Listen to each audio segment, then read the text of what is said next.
Bound by Fate and Blood by Jenna O'Malley. The Merna Annals, Book 1. Chapter 20. Christian.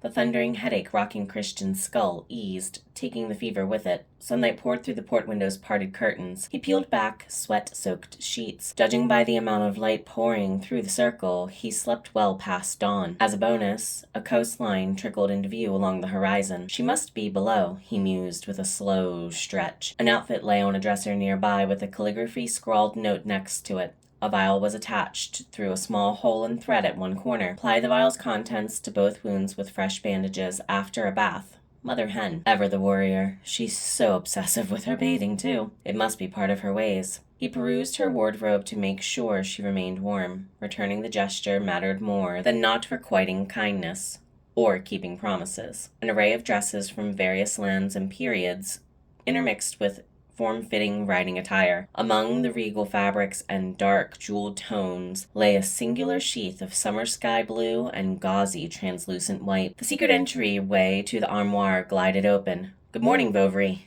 I thought I heard you stirring." The dragon king closed the door. Light gray fabric covered him from neck to feet except the darker gray hood he had yet to pull over his head. "Would you care to join me on a trek into town for the day? She-Feda wants us to gather light burdens and travel for Sancta Terra." "Sancta Terra?" Christian asked. "Yes, Udan Chife Rochelle's hidden fortress. It's a few hours south, and we will be there in time for a grand meal. Her cook is a pompous ass, and his food turns Maria green with sinful envy. Not a good trait for a former nun. She would take your blaspheming as a compliment these days. Her human life breathed theology with an open-minded curiosity that betrays her Catholic rearing." Christian's eyes returned to the white sheath of linen sticking out of the trunk. "A trait worth keeping here." "Indeed," Bovary agreed. "If not for the entire alliance. Meet me on shore when you are ready." "Will do." When the door closed, Christian stood alone. One dress and one riding outfit it is, then. Checking himself in her looking-glass after completing with his bathing, bandaging, and dressing, he was ready. He appeared fit for the role of a road scoundrel, peddling his wares among the scum of France's northern coastline, not a Scottish noble. Breathing slowly through his nose, he ensured his coin purse was secure. 10 more gold pieces in local currency existed inside since his last count. He thought,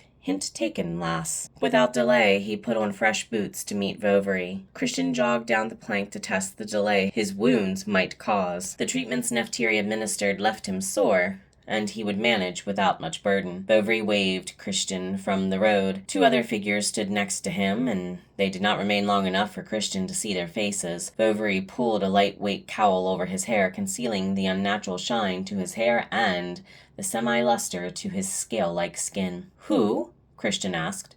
"Lee and Hotomi."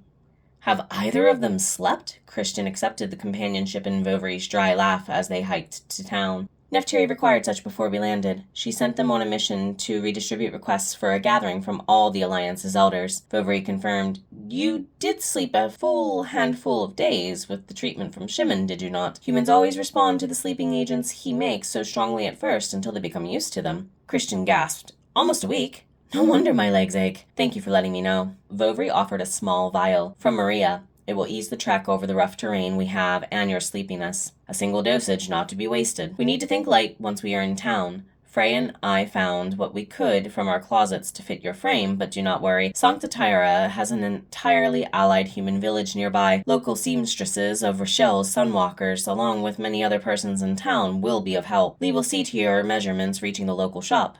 "Sympathizers?" Christian asked. "Brought into the fold on an as-needed basis, such as our ways," Bovary confirmed. They moved uneventfully into town. As promised, Christian kept his list of shops to visit at a minimum. The fewer chances of being recognized, the better. Christian knew the brightest hours cast the longest shadows as well. A sparkling table of wares caught his attention at the end of their day. He lingered at the stall too long for Bovary's liking in waning daylight. They took to a dark alley as the final rays of sunshine reached across the skyline. A blur of red and black, followed by a silver shadow, whooshed past them. Christian stumbled at the sound of his coin purse jingling to the ground. Frey's laughter followed. "Be more observant. Do you travel light?" The sooner we leave, the better, Christian said in reply. Keep up if you are able, mon chéri. Frey cracked his neck by tilting his head to the right and was rewarded with a grimace from Vovery. Aren't we too old to play childish games? I miss an opportunity to see what our newest Mashioxalaxaxis can do before he addresses the elders. Frey dragged a starting line in a mud puddle. Calm silence bubbled between the four males as they prepared on one side of the line against each other. Go!